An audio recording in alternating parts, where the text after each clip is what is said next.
उनके आराध्य भगवान राम नहीं ग्रहण करते हैं। शंकर जी के ऊपर वही चढ़ता है जो भगवान श्री राम या विष्णु भगवान को नहीं चढ़ता है, इसलिए वो नहीं खाते कि हमारे प्रभु का है वो नहीं खाऊंगा। और एक छोटी सी ज्ञान की बात, भगवान राम को लीजिए, भगवान है, मर्यादा पुरुषोत्तम भगवान श्री राम, लेकिन उनके बेटे को कोई भगवान नहीं कहता। कोई कहता है क्या? लव कुश भगवान नहीं, कृष्ण जी भगवान है, उनके बेटे भगवान नहीं है। मतलब आप जिस भी भगवान को देखेंगे तो केवल वो भगवान रहेंगे, बाकी उनका खानदान नान भगवान रहेगा, वो भगवान नहीं रहेगा। ठीक है ना? राम जी भगवान, उनके बच्चे भगवान नहीं, कृष्ण जी भगवान, उनके बच्चे नहीं।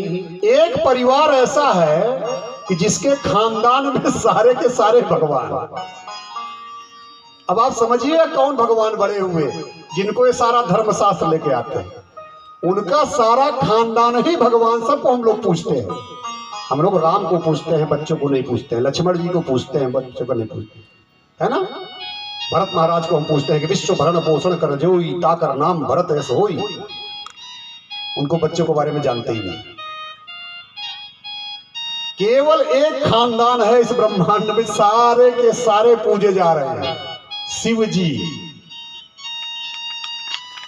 शिव जी भगवान, पत्नी उनकी भगवती, बेटा गणेश जी भगवान प्रथम पूज्य, गजाननम भूत गणाधिसेवितम। दूसरे बेटे कार्तिकेय स्वामी जी भगवान, उनको तो छोड़िए, शिव जी का जो वाहन है वो भी भगवान, नंदी भी भगवान, यह नंदीश्वराय नमः ये भी है। उनको भी छोड़िए, उनके जो बेटे गणेश है उनका जो वाहन है वो भी भगवान, ओम मूषकाय नमः, चूहा भी भगवान। कितना हैवी पावरफुल परिवार है कि बच्चों की जो साइकिल है वो भी भगवान है, तो गणेश जी को जो साइकिल है चूहा वो भी भगवान। कार्तिकेय स्वामी का जो मोटरसाइकिल है मोर वो भी भगवान। और भी छोड़िए, शिव जी के जो लटके लुटके रहते हैं वो भी भगवान। शिव जी के गले में जो लटके हुए हैं सर्पराज जी ना, उनको भी दूध पिलाना पड़ता है नागपंचमी को, ओम सर्पाय नमः। तो अगर शिव जी बिच्छू सांप लटका ले, सब भगवान। यही जगत में एक खानदान है जहां लेकर के सारे भगवान ही भगवान। बोलिए शंकर भगवान की जय हो। चतुर्थ प्रश्न, माया तरण का उपाय। भागवत धर्म क्या है? पहला था। भक्त के लक्षण दूसरा था। माया क्या है? तीसरा था। माया तरण के उपाय चौथा। सीधा सा उदाहरण में आपको समझाते हैं। बार बार घड़ी इसलिए देख रहा हूं कि अद्भुत श्रोता बैठे हैं, लगता है कितना ज्यादा से ज्यादा सरल करके मैं बता सकूं, इतना सरल करूं कि तुरंत का तुरंत ये लोग ग्रहण कर लें। कैसे लोग 7 दिन में भागवत कर लेते हैं, और वो भी देखते हैं, कभी हम भी सुनते हैं टीवी में या मोबाइल से। एक कथा में पूरा दिन बीत जाता है। यहाँ न हमारा पेट भर रहा है, न सुनने वाले का पेट भर रहा है। बोलते लगता है बोलता जाऊं रात 8 बजे तक। लेकिन इनको और भी धर्म करना है, गौ माता की, पति देव की, बच्चों की। तो चलिए जितना हो सकेगा। माया तरण के उपाय का सरल से सरल उदाहरण यह है कि मछली पकड़ने वाले को आप देख लो। मछली पकड़ने वाला, वो बंसी बोलते हैं जो ऐसे होता है, बंसी कांटे जैसा, उसमें कुछ भोज्य पदार्थ आटा उटा लगा करके और डोरी के साथ इसका फेंक दिया ऐसे पानी में। जो मछलियां मछुआरे के पैर के आके पास आके खड़ी हो जाएं, ध्यान दीजिए, जो मछलियां मछुआरे के पैर के पास ऐसे ऐसे डांस करती रहें, वो कभी कांटे में नहीं फंसेंगी। समझ रहे हैं ना? कांटे में कौन फंसेंगी? जो मछुआरे के पैर से दूर हैं, जिनको बंसी में लगा हुआ खाद्य पदार्थ दिख रहा है, जैसे उसको वो ग्रहण करेंगी, पकड़ में आ गई, मछुआरा ऐसे करके निकाल लेगा। माया तरण का उपाय क्या है कि मछुआरे को समझिए कि भगवान है, उन्होंने माया रूपी भोज्य पदार्थ बंसी में लगा करके फेंका।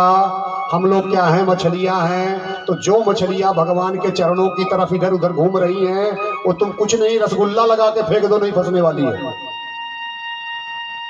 जाऊं कहां तज चरण तिहारे। तो जो भगवान के चरणों के इर्द गिर्द है, ध्यान दीजिए, कितनी भी बड़ी मछली हो, छोटी है, मछुआरे के पास ही पैर करेगी, कभी नहीं फंसेगी। और जहां दूर गई तहां उसको आटा दिखा, बंसी में लगा हुआ, पकड़ेगी, गई। अब आप समझ गए कि माया तरण का उपाय क्या है। माया से बचने का उपाय समझ गए इस उदाहरण से कि जाऊं कहां तज चरण तिहारे। हम आप यदि भगवान के चरणों में लगे रहेंगे तो उनकी माया हम लोगों को कभी नहीं परेशान कर सकती। और जहां चरणों से दूर गए वो बंसी में फंसे और फिर झटके वो गए बाहर। ध्यान दीजिए, कर्माण्यर भ्रमणानाम दुख है सुखाय च। जो लोग सुख प्राप्ति के लिए, दुख की निवृत्ति के लिए लोग कर्म बहुत करते हैं। हम लोगों का एक ही लक्ष्य है जीवन में, दुख निवृत्ति, सुख प्राप्ति, सभी का। क्यों है? क्योंकि उसी से बने हैं। हर इंसान सुख चाहता है और दुख नहीं चाहता। दुख से निवृत्ति, सुख की प्राप्ति। क्योंकि हम लोगों का जन्म ही सुख से हुआ है। जिसका जिससे जन्म होगा वही चाहेगा। जल की चीज जल में, पानी की चीज पानी में, अग्नि की चीज अग्नि में, मिट्टी की चीज मिट्टी में। अब देखिए, लेकिन हम लोग करते क्या हैं? ध्येय क्या है? सुख की प्राप्ति, दुख की निवृत्ति। लेकिन उसके लिए करते क्या है वो सुनिए। पुण्यस्य फलमिच्छन्ति पुण्यम न इच्छति मानवाः। पुण्य की इच्छा तो हम लोग करते हैं लेकिन पुण्य नहीं करते। और सच बात यह है कि पाप का फल नहीं चाहते लेकिन पाप करते हैं। जो चाहते हैं वो नहीं करते और जो नहीं चाहते वो करते हैं।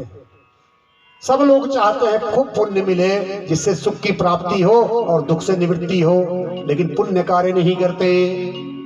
और सब चाहते हैं कि दुख न आए, लेकिन यत्न पूर्वक पाप करते हैं। निषिद्ध कर्मों का फल नहीं चाहते लेकिन करते हैं। तो इस प्रकार से अपने आप को संलग्न कहाँ करना है? भगवान के चरणों में। मार्ग कहाँ से मिलेगा? तो गुरु कृपा से। क्योंकि राम भगवान भी अवतार लिए, कृष्ण भगवान भी अवतार लिए, तो उनके भी गुरु थे। इसीलिए गुरु परंपरा बनाई गई कि हम लोग वृत्तियां प्रधान है जीवन। कोई ऐसा मनुष्य नहीं है जो बोल दे सारा दिन मेरे अंदर सत्व वृत्ति ही थी, सत्व गुण ही था। रजस भी आएगा, तमस भी आएगा। अगर तमस नहीं आएगा तो नींद नहीं आएगी। तमस गुण आएगा तभी तो नींद आती है। तो ये तीनों गुण अप डाउन करते रहते हैं। दिन भर में पता नहीं कितनी बार सत्व आया, रजस आया, तमस आया। अब कभी ऐसी स्थिति हो गई कि हम लोग निर्णय लेने में अक्षम हो गए, करें क्या? वहां पे गुरु का महत्व बताया गया है कि जो अंधकार से प्रकाश की ओर ले जाता है उसी को गुरु कहते हैं। तो सर्वत्र आत्मस्वरूप ईश्वर का दर्शन होना चाहिए। ईश्वर मेरा स्वरूप है, यही भाव रखना चाहिए। और श्रद्धा भागवते शास्त्रे, भागवत शास्त्र में श्रद्धा होनी चाहिए। और एक विशेष बात और बताई गई है कि अनिंदाम यन्यत्र चापि। अपने शास्त्र में तो श्रद्धा रखनी ही चाहिए, लेकिन अन्य शास्त्रों की भी निंदा नहीं करनी चाहिए। ये भागवत कह रहा है। अपने शास्त्र में श्रद्धा रखिए, लेकिन दूसरे भी जो लोग शास्त्र बनाए हैं, ग्रंथ बनाए हैं, निंदा नहीं करना उनकी। हमारा ज्यादा ठीक है, तुम्हारा नहीं नहीं नहीं नहीं। कैसा भी कोई बनाया है, शास्त्रों की निंदा कभी नहीं करनी चाहिए। नदी नाले कहीं से भी घूम के आ रहे हैं, नाले भी हैं, सारी गंदगी हम लोगों का मलमूत्र वहां जा रहा है, लेकिन अंत में घूम के जाएंगे वो समुद्र में, उस महासागर में ही जाएंगे। और जो महासागर समुद्र है वही है सनातन। इसलिए निंदा किसी की नहीं करनी चाहिए, यह बोला गया। अब 5वां प्रश्न, नारायण का स्वरूप क्या है? क्योंकि उन्होंने बोला चौथे प्रश्न में कि जो व्यक्ति इनका पालन करता है वो नारायण परायण हो जाता है। कि नारायण है मेरे जीवन का लक्ष्य है, मेरा पूरा जीवन नारायण पर समर्पित है, उन्हीं पर केंद्रित है, ऐसा निश्चय करके व्यक्ति माया को पार करता है। तो जब उन्होंने सुना कि बोल रहे हैं कि नारायण परायण हो जाता है, तो बोले हे ऋषिवर, नारायण का स्वरूप क्या है? कैसे माया को सरलता से नारायण का नाम लेके पार कर जाता है? भागवत धर्म हो गया, भगवान भक्त के लक्षण हो गए, भक्ति में जो बाधक है माया हो गई, माया तरण के उपाय हो गया। अब पिपलायन योगी जी उत्तर दे रहे हैं कि नारायण का स्वरूप क्या है। तो कहते हैं उद्भव स्थिति वो प्रलय के जो हेतु हैं, अधिष्ठान हैं, स्वयं अकारण हैं, उनका कोई कारण नहीं है, स्वतः सिद्ध हैं, वही नारायण है, सच्चिदानंद रूप आया। तो पिपलायन योगी यह भी कहते हैं कि ऐसे परमात्मा तत्व को मन से जाना जा सकता है, न ही वाणी से न चक्षु से। वाणी से, मन से, चक्षु से हम उनको नहीं जान सकते, तो इंद्रियों से फिर कैसे जानेंगे। तो कहा गया है कि समस्त इंद्रियां उसी चैतन्य स्वरूप परमात्मा के कारण ही अपने विषयों को ग्रहण करने में समर्थ हुई हैं। जो इंद्रियां भी बनी हैं उसी के कारण ही ये बनी हुई हैं। हमें ऐसा अनुभव हो रहा है कि मान लीजिए ऐसा अनुभव हो कि मन शुद्ध हो गया है, निष्काम हो गया है, तो मलिन हो गया है, अशुद्ध होकर के साफ कैसे हो। तो जो पुरुष निष्काम हो जाता है, जिसका मन निर्मल हो जाता है, तभी यह अनुभव बातें आती है। कहने का मतलब है कि मन की निर्मलता ही भगवान नारायण के स्वरूप का परिचय कराती है। प्रारंभ कहां से करें, तो सगुण रूप से, जो पूर्व में बताया गया। विराट स्वरूप सगुण रूप नहीं होगा तो सूक्ष्म रूप, यही वृत्तांत उनको पुनः बताते हैं। अब उनका छठवां प्रश्न आता है कि कर्मयोग का स्वरूप क्या है, कर्मयोग किसको कहते हैं। तो राजा निमि कहते हैं कि बचपन में एक बार मेरे पिताजी के समक्ष सनत कुमार लोग आए थे। राजा निमि के पिताजी कौन हैं, ऋषभ देव। राजा निमि के पिताजी हैं ब्रह्मदेव, योगियों के पिता हैं ऋषभ देव। तो सनत कुमार लोग घर आए थे। बोलते हैं राजा निमि कि तब मैंने यह उनसे प्रश्न पूछा था कि कर्मयोग का स्वरूप बता दें, कि कर्मयोग किसको कहते हैं। आज हम आपको एक एक लाइन में ये सब बता देंगे, कर्मयोग, भक्ति योग, सांख्य योग, एक एक लाइन में, जबकि सबके ऊपर एक एक पुस्तक है, कर्मयोग, सांख्य योग। हम आपको एक लाइन में ही बता देंगे कि इतना जानते रहो यही कर्मयोग। पहले इनका देखते हैं, श्रीमद् भागवत के द्वारा भगवान क्या कहना चाहते हैं। तो बोलते हैं राजा निमि कि बचपन में एक बार मेरे पिताजी के समक्ष, पिताजी माने ब्रह्मा के समक्ष सनत कुमार आदि आए थे। मैंने उनसे उस समय भी यह प्रश्न पूछा था कि हे भगवान, यदि आपका अनुग्रह मेरे ऊपर हो तो मेरे प्रश्न का समाधान कीजिए कि कर्मयोग क्या है, बताइए। जिसके द्वारा कर्मयोग, जिसके द्वारा मनुष्य का मन सुसंस्कृत और शुद्ध हो जाता है, वह मुझे बताइए। यह भी बताइए कि सनत कुमार मुनियों ने मेरे प्रश्न का उत्तर क्यों नहीं दिया। सनत कुमार लोगों से उस समय पूछा गया था, तो उन लोगों ने यह उत्तर नहीं दिया। तो कर्मयोग के विषय में उत्तर देते हुए योगीश्वर कहते हैं, बेटा कर्म के विषय में बड़े बड़े पंडित कवि भी मोहित हो जाते हैं कि कर्म क्या है। तो तुम तो छोटे से बालक थे उस समय, तो कर्म अकर्म विकर्म को, रहस्य को तुम नहीं समझ सकते थे, इसलिए सनत कुमारों ने तुमको नहीं बताया था। ये मत समझना कि तुम नहीं जानते हो, वो लोग नहीं जानते थे, लेकिन तुम बालक थे इसलिए उन्होंने नहीं बताया। तो अब कर्म क्या होता है, अकर्म क्या होता है, विकर्म क्या होता है, यह तो वेद शास्त्र से ही समझने के योग्य है। जब तक वेद शास्त्रों का ज्ञान नहीं होगा तो कर्म अकर्म विकर्म हमें नहीं समझ में आता है। वेदस्य चेश्वरात्मत्वात्, तो वेद तो भगवान से प्रकट हुए हैं, भगवत स्वरूप हैं, तो वेदों को पढ़ना पड़ेगा। अब आविर्होत्र योगी जी इसका उत्तर देते हुए कहते हैं कि क्या है ये। कर्म माने कर्तव्य, कर्म माने कर्तव्य, विकर्म माने निषिद्ध कर्म। इसे बालकों और सामान्य लोगों के लिए वेद विधि निषेधात्मक बताई गई है। उन्हें अपना जीवन वेदों के अनुसार बना लेना चाहिए। सीधी बात यह है कि बुद्धि को शुद्ध करने का उपाय अगर नहीं हो तो उस उपाय के द्वारा हमारी बुद्धि शुद्ध नहीं होती, जब तक वेदों में कही गई बात को हम नहीं मान लेते। जैसे हम लोग डॉक्टर के पास गए, कोई भी दवा डॉक्टर देगा, हम आप विश्वास कर लेते हैं, हम आप विश्वास कर लेंगे, ये सुबह खा लेना, ये शाम को खा लेना, 3 दिन में आप ठीक हो जाओगे। तुरंत विश्वास हो जाता है कि बिल्कुल सही बोल रहे हैं। हम आप बस में चढ़ते हैं, ऑटो में चढ़ते हैं, कभी भी ड्राइवर से लाइसेंस नहीं मांगते हैं कि भैया लाइसेंस दिखाना, चलाना आता है कि ऐसे ही बैठा लिए।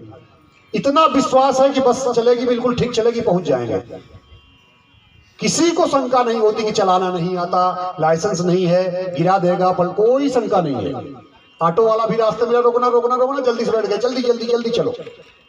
कितना विश्वास है कि ठीक से चलाएगा ये। डॉक्टर पर्ची लिख रहा है, उस पर भी विश्वास है।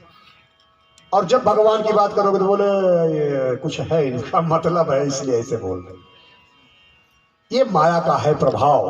तो कहते हैं कि पहले वेदोक्त कर्म करने चाहिए, उसके बाद विकर्म माने निषिद्ध कर्मों को छोड़ना चाहिए, फिर कर्तव्य कर्मों को करेंगे, उसके बाद कर्तव्य कर्मों का भी ईश्वरार्पित भाव से कार्य करना है।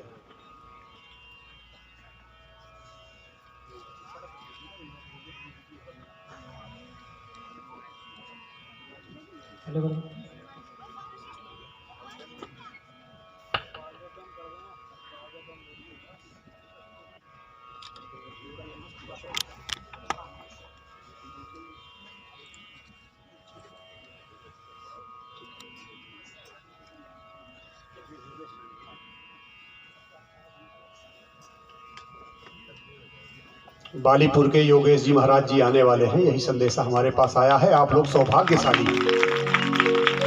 सुखदेव जी जब भागवत कथा करने के लिए राजा परीक्षित बैठते हैं गंगा के तट पर, किसी को निमंत्रण नहीं दिए थे, सारे ऋषि मुनि सब इकट्ठे हो गए।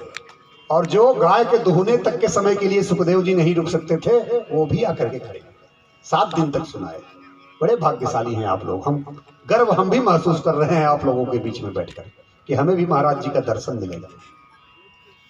बोलिए सच्चिदानंद भगवान की जय। कहने का भाव समझिएगा। एक छोटा सा उदाहरण, आपके घर में छोटा सा बच्चा है, आप उसको बोलो पढ़ाई करो, ध्यान दीजिए।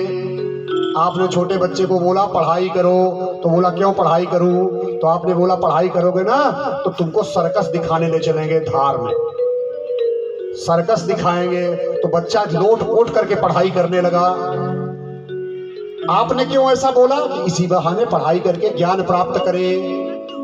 लेकिन बच्चा पढ़ाई क्यों कर रहा है? कि सर्कस मिलेगा देखने के लिए, भालू बंदर ये सब देखेंगे, उनका करामात देखेंगे। अब मान लीजिए उसने पढ़ाई करके आपको याद करके सुना दिया, बोला चलो सर्कस दिखाने धार ले चलो, इंदौर ले चलो। अब आप बोले कि नहीं ले चलेंगे, तो वो घर पे ही सर्कस दिखाएगा।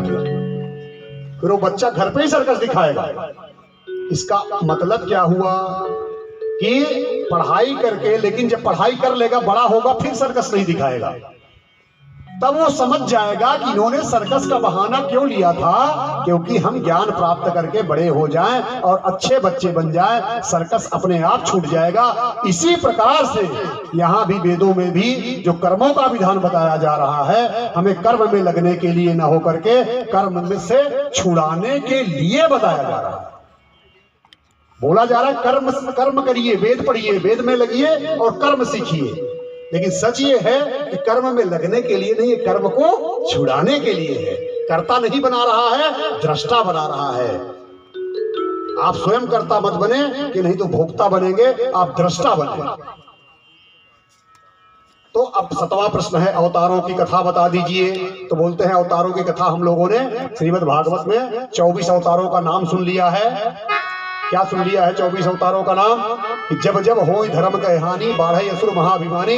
जब धर्म की हानि होती है तो उस समय भगवान अवतार लेते हैं। और हम लोगों ने भगवान के मत्स्य, कच्छप, वराह, नृसिंह, वामन, ऋषभदेव, पृथु, मोहिनी, श्री राम, श्री परशुराम, बलराम आदि अवतारों का वर्णन सुन लिया है। और यहाँ पर बताया जा रहा है कि एक अवतार का और सुन लो, वो है नर नारायण का अवतार, जो पहले नहीं आया।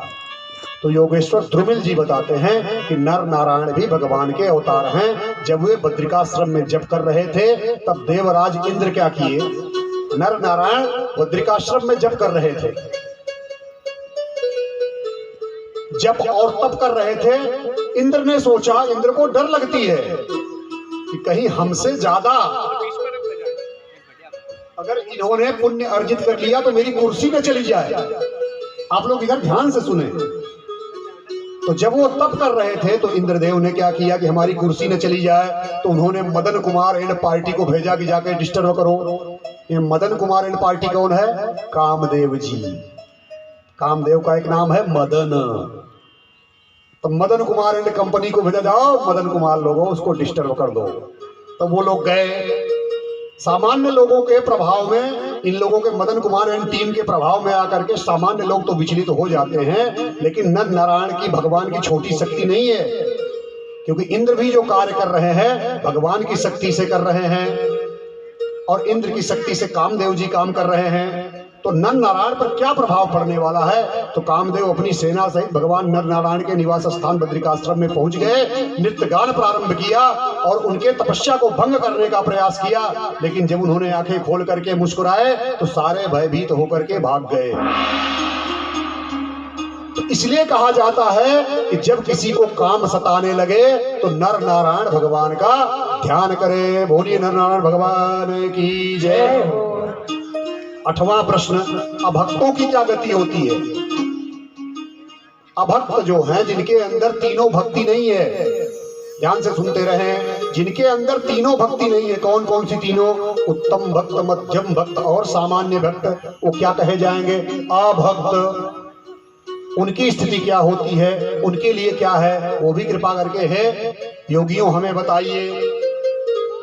तो अब देखिए, अभक्त 2 प्रकार के होते हैं। अभक्त माने जो भक्त नहीं है, वो 2 प्रकार के होते हैं। नंबर 1, जिनको ज्ञान तो सब है लेकिन पालन ही नहीं हो रहा है। मालूम सब कुछ है लेकिन उसका पालन हमसे नहीं हो पाएगा। उदाहरण दुर्योधन, कुंती श्री कृष्ण भगवान की बुआ है, उनको लगा बुआ के लड़के अर्जुन पांडवों भीम नकुल सहदेव धर्मराज को अगर हम शिक्षा दे रहे हैं तो इन्हीं का चचेरा भाई है, कल इसको भी समझा देते हैं दुर्योधन को। उसके पास भी गए दुर्योधन, आत्मा परमात्मा माया भगवान। वो बोला, हे केशव, मुझको सब मालूम है।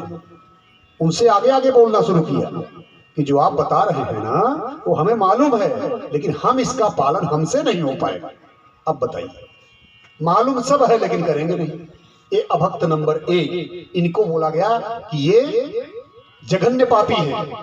जिनको पता है पालन नहीं कर रहे हैं, उनको बोला गया कि इनका अधः पतन होता है। अभक्त नंबर 2, जिनको कुछ पता ही नहीं है, कुछ भी हमें नहीं मालूम। इसी कार्य के लिए ब्राह्मणों को बनाया गया था। ब्राह्मणों तो मुखमासीद, हे ब्राह्मण, तुम अपने मुख से जिनको भगवत कथा का ज्ञान नहीं है, तत्व ज्ञान नहीं है, अभक्त हैं, उनको बताओ। लेकिन ब्राह्मणों ने नहीं बताया कि कहीं ये जान जाएंगे तो हमारे बराबर हो जाएंगे। ब्राह्मणों की ड्यूटी थी कि जो नहीं है, अभक्त है, ये आपका कर्तव्य है कि आप उनको भान कराइए, ज्ञान कराइए, लेकिन उन्होंने नहीं बताया। ज्यादातर लोगों ने इसलिए नहीं बताया कि अगर ये जान गए तो हमारा महत्व घट जाएगा। अब हम यहां से बैठ करके सोचें कि अगर आप भागवत जान जाएंगे तो हमको नहीं बुलाएंगे, खुद ही कर लेंगे। ये गलत है। और जब उनके ऊपर संकट आया अभक्तों के ऊपर, तो उनको जब बताए भी तो उसके बदले में 1.25 लाख गाय दे देना, इतना सोना दे देना, इतना चांदी दे देना। बोले महाराज किसको देना है? बोले हमको देना है, और किसको, गैर को देना है क्या? ऐसा किया गया जो निंदनीय है। सभी के शरीर में परमात्मा का ही अंश है, सभी परमात्मा तत्व से ही बने हुए हैं। यही उत्तम श्रेणी के भक्त की पहचान है। मानव ही नहीं, जीव जंतु भी सभी परमात्मा तत्व के ही अंश हैं। तो ये रहा, अभक्तों के 2 प्रकार बताया गया। अब 9वां और अंतिम प्रश्न आ रहा है कि हे योगियों, भिन्न भिन्न युगों में भगवत प्राप्ति के साधन क्या थे, क्या हैं? भिन्न भिन्न तस्मिन् कालेश भगवान किं वर्णम कीदृशोन्भिः नाम्ना वाकेन विधिना पूज्यते तदिहोच्यताम्। आप कृपा करके हमें बताइए कि जो जो युग आते हैं उसमें भगवत प्राप्ति के साधन क्या है। तो अंतिम प्रश्न का उत्तर देते हुए कहते हैं कि सतयुग, त्रेता, द्वापर, कलयुग में भगवान किस प्रकार से अभिव्यक्ति होती है, बताइए, साधन क्या है। तो करभाजन जी जो योगीश्वर हैं वो इसका उत्तर दे रहे हैं। 9 हैं, एक एक करके एक एक भाई ने एक एक उत्तर दिया। कहते हैं कि सतयुग में, इसका नाम एक और है कृतयुग, सतयुग को कृतयुग भी बोलते हैं। तो सतयुग में भगवान श्वेत वर्ण के होते हैं, गोरे होते हैं। तप ध्यान के द्वारा भगवान की आराधना की जाती है। सतयुग में भगवान को प्रसन्न करने का साधन है तप और आराधना। रंग क्या होता है भगवान का? श्वेत। त्रेतायाम रक्तवर्ण अशौ त्रेतायुग। त्रेतायुग में भगवान रक्तवर्ण लाल रंग के हो जाते हैं और यज्ञ के द्वारा भगवान की प्राप्ति होती है। द्वापर युग में भगवान श्याम वर्ण के हो जाते हैं, पूजा के द्वारा उनकी प्राप्ति होती है। और कलयुग में भगवान कृष्ण वर्ण के हो जाते हैं और नाम लेने से ही प्राप्ति हो जाती है। कलयुग केवल नाम धारा, सुमिर सुमिर नर उतर ही पारा। इस प्रकार से 9 प्रश्नों के उत्तर देते हैं। नारद जी कहते हैं कि राजा निमि ने 9 योगियों से ज्ञान संबंधी अपने 9 प्रश्नों के उत्तर सुने, बहुत प्रसन्न हुए और फिर प्रसन्न चित्त होकर श्रद्धा भक्ति के साथ कृतज्ञता ज्ञापित करके उन योगीश्वरों की पूजा करते हैं। और उन सबके देखते ही देखते 9 योगी वहीं से अंतर्ध्यान हो जाते हैं। राजा निमि भी उनके उपदेशानुसार उनके द्वारा बताए गए भागवत धर्म का अनुकरण करते हुए भगवान के साथ एक रूप हो जाते हैं। जब हम लोग किसी से साधन पूछते हैं तो अब हुए हमें कठिन से कठिन साधन बताते हैं तो हमको लगता है बहुत कठिन बता दिए, हमसे हो नहीं पाएगा। इसे आप पूछिए कि इसका कोई उपाय बताइए, कोई कठिन साधन बता दे, तो आप बोलेंगे हो ही नहीं पाएगा। तो सरल से सरल साधन बता दे कि भगवान का नाम ही चलो ले लो, तो उस पर विश्वास ही नहीं होगा। कि मर्ज इतना बड़ा कैंसर बोल रहे हैं कि 5 रुपए की होम्योपैथी खा लो ठीक हो जाएगा। ये हम लोगों के साथ समस्या है। कठिन बताएंगे होगा नहीं, छोटा सा बताएंगे विश्वास ही नहीं होगा। जैसे किसी को बताइए कि भगवान सगुण है, अरे सगुण कैसे हो सकते हैं? अच्छा ठीक है, निर्गुण है, अरे निर्गुण हो ही नहीं सकते।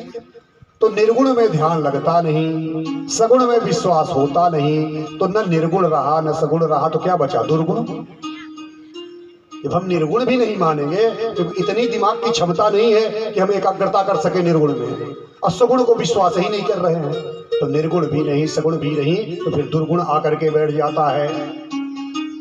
इस प्रकार से 9 योगीश्वरों की कथा यहाँ पे समाप्त होती है। अब उद्धव गीता का प्रारंभ होता है। श्रीमद् भागवत में भगवान ने, कृष्ण ने जब धराधाम से उनका जाने का यदुवंशियों का संहार हुआ और उनको मालूम था, क्योंकि प्रारंभ में हम लोगों ने जब प्रथम अध्याय द्वितीय दिवस शुरू किए थे तो 6 प्रश्न आए थे। 6 प्रश्न आए थे। 5वां प्रश्न क्या था? कृष्ण के बारे में हमें वृत्तांत से बताया जाए। और अंतिम प्रश्न था 6वां, जो सौनक ऋषि लोग किससे पूछ रहे थे? सूत जी से, कि जब कृष्ण धराधाम से धर्म का स्थापना करके धराधाम से प्रयाण किए तो धर्म किसके शरण में गया? अब उसका उत्तर शुरू हो रहा है।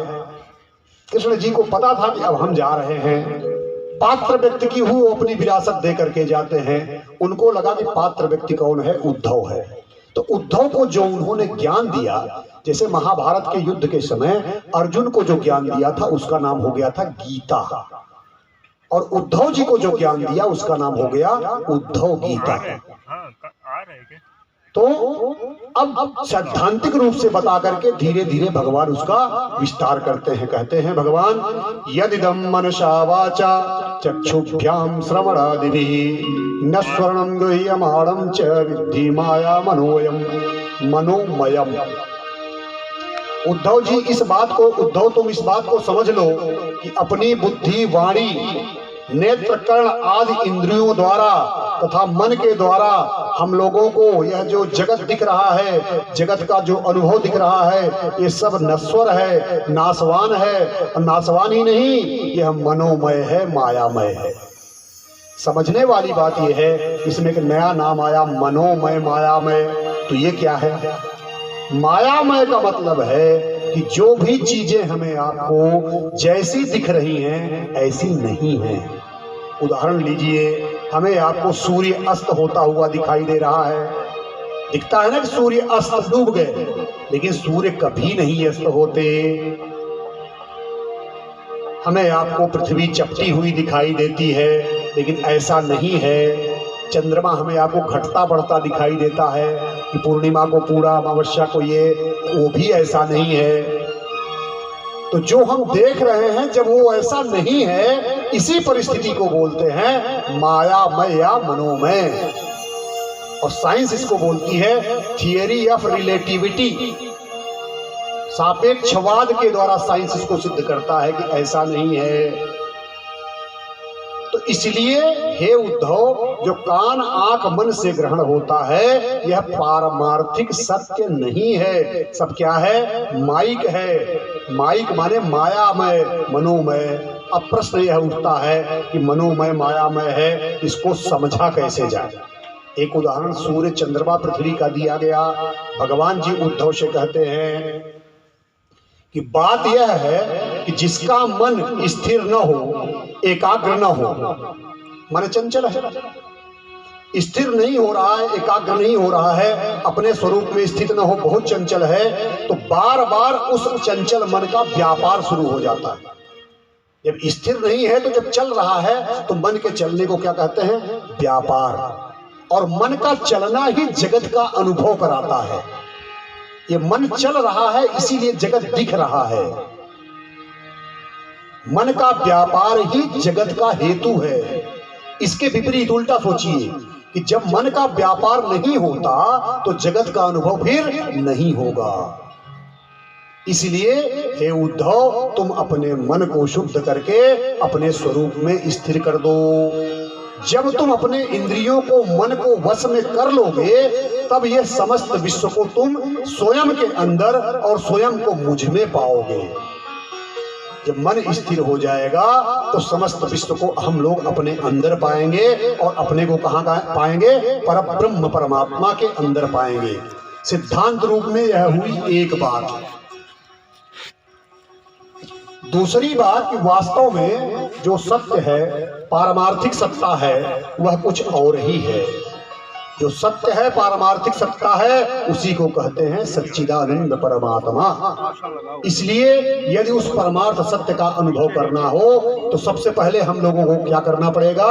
अपने मन को, या मन का जो व्यापार है, इंद्रियों के व्यापार को स्थिर करना पड़ेगा। शांत चित्त होकर के बैठना पड़ेगा, तब परमात्मा का अनुभव होगा और जगत का अनुभव नहीं होगा। यदि हम लोग जगत का अनुभव करेंगे तो परमात्मा का अनुभव नहीं होगा। क्या समझे? ये जो मन की चंचलता है ये जगत के अनुभव का कारण है, और मन की जो स्थिरता है वो परमात्मा के साक्षात्कार का कारण है। तो भगवान की इन बातों को, आदेशों को सुन करके उद्धव जी कहते हैं कि भगवान, आपने ज्ञान की और जो संन्यास की अभी बात बताई बहुत अच्छी है, लेकिन सामान्य लोग कैसे करें? जो विशिष्ट लोग हैं वो तो कर सकते हैं, लेकिन सामान्य लोग कैसे कर सकते हैं जो आप बता रहे हैं कि मन को ही हम स्थिर कर लें? तो जिन लोगों का मन अभी लौकिक संसारी जीवों में लगा है, अपने ऊपर हम आप डालते हैं कि हम लोगों का मन संसार में लगा हुआ है, संसारी चीजों में लगा हुआ है, तो हम लोगों के लिए त्याग, ये संन्यास बहुत दुष्कर है।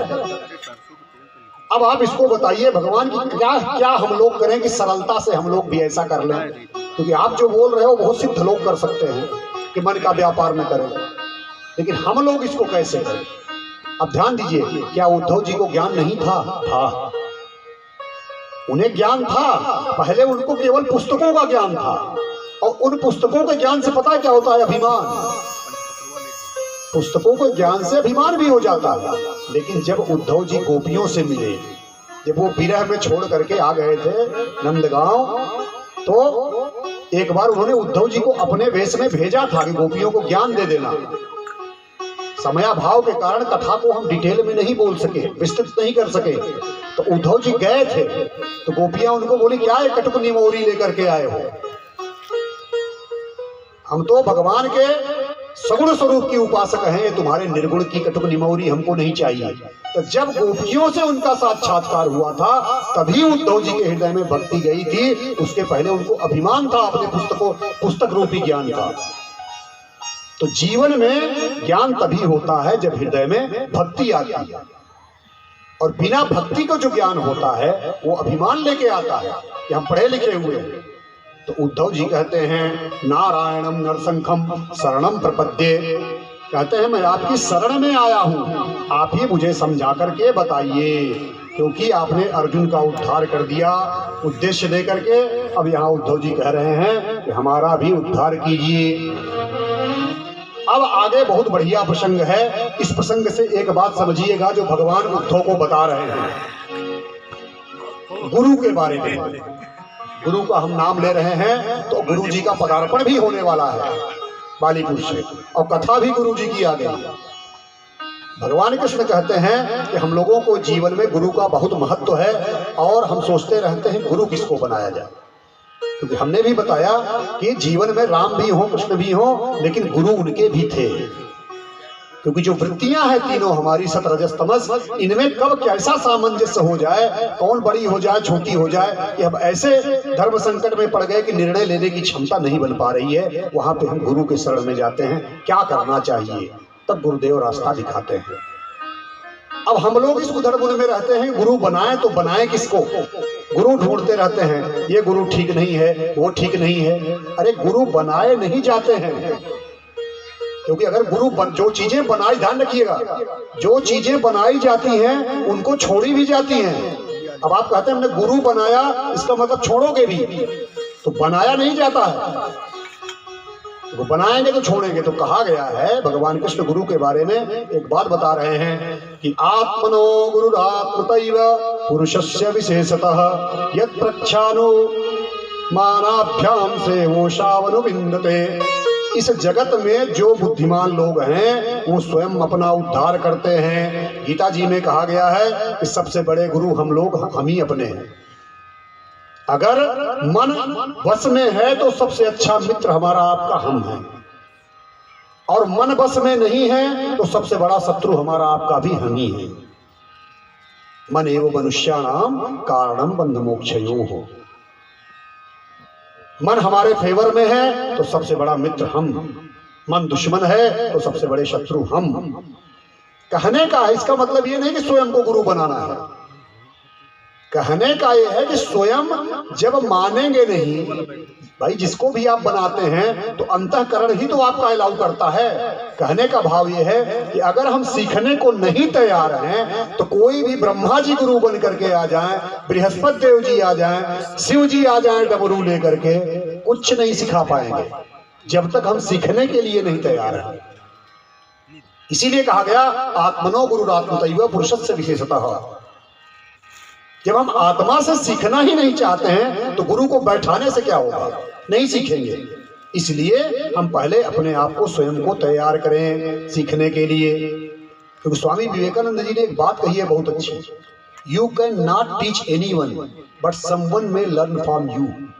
आप किसी को नहीं सिखा सकते लेकिन दूसरा आपसे सीख लेगा। तो यही यहाँ पे कहने का भाव है कि गुरु के द्वारा सिखाए जाने के बाद भी अगर हम लोग तैयार नहीं हैं, चिंतन नहीं करेंगे तो ज्ञान नहीं आएगा। अब भगवान जी उसी समय दुर्योधन की बात बताते हैं कि हम उसको भी सिखाने का प्रयास किए, लेकिन वो बोला हमें नहीं सीखना है, हमें सब मालूम है। तो अभक्त की नंबर 1 श्रेणी हुई जिसका अधः पतन होता है। अभी बताया आपको कि भक्तों के 2 प्रकार। तो शास्त्रों में वर्णन आता है कि दुर्योधन को सिखाने गए थे भगवान, लेकिन वो सीखने को तैयार नहीं था। अब बताइए ऐसे व्यक्ति के साथ क्या किया जाए। तो आत्मनो गुरुरात्मतैव पुरुषस्य विशेषतः, हम स्वयं ही अपने गुरु हैं। कहने का अर्थ यही है कि हम सीखने के लिए तैयार हों। तो इसीलिए ध्यान दीजिएगा कि जो हम लोग 12वीं के बाद जो बालक बालिकाएं पढ़ने जाते हैं, 12वीं के बाद तो जो उनका मुख्यालय होगा कॉलेज का, उसको क्या बोलते हो? यूनिवर्सिटी। यूनिवर्सिटी बोलते हैं। जैसे भोपाल में है बरकतुल्ला यूनिवर्सिटी, रीवा में है अवधेश प्रताप सिंह, हमारे प्रयाग में है इलाहाबाद यूनिवर्सिटी। यूनिवर्सिटी की हिंदी क्या है? विश्वविद्यालय। विश्वविद्यालय उसको क्यों बोला जाता है? क्योंकि यह संपूर्ण विश्व ही विद्यालय है, संपूर्ण विश्वविद्यालय है। ऐसे ऐसे संत महात्मा हुए हैं जो सिद्धस्थ हैं, जिनके ग्रंथों को आज हम पढ़ रहे हैं, जो कभी विद्यालय का मोह ही नहीं देखे। कबीर, सूर, तुलसी, मीराबाई, आप बताइए तुकाराम, ये कभी स्कूल गए थे क्या? उन्हीं के ग्रंथों पर लोग पढ़ करके रिसर्च कर रहे हैं, डॉक्टरेट की डिग्री ले रहे हैं। कौन? जो कभी विद्यालय नहीं गए। उन्होंने कहां से सीखा? इस विश्व से सीखा। इसीलिए जो स्नातक और परास्नातक की उपाधियां हैं, उसके मुख्यालय को बोला जाता है विश्वविद्यालय। तो ये संपूर्ण विश्व ही विद्यालय है। इसके संबंध में भगवान कहते हैं कि महापुरुष एक प्राचीन इतिहास कहा करते हैं कि अवधूत ब्राह्मण है दत्तात्रेय जी तथा राजा यदु। इनका संवाद बताया गया है। किसके पूर्वज हैं? भगवान कृष्ण के पूर्वज हैं राजा यदु। इसीलिए कृष्ण के वंश को बोला गया यदु वंश। वहीं से यादव लोग का वंश हुआ। इनके सबसे पहले जो राजा थे कौन थे? यदु। तो उन्हीं की बात बताई गई है कि राजा यदु ने अवधूत ब्राह्मण दत्तात्रेय जी को निर्भय, कोई भय नहीं है, आनंद से विचरते हुए देखा। उनके निकट गए। यदु ने कहा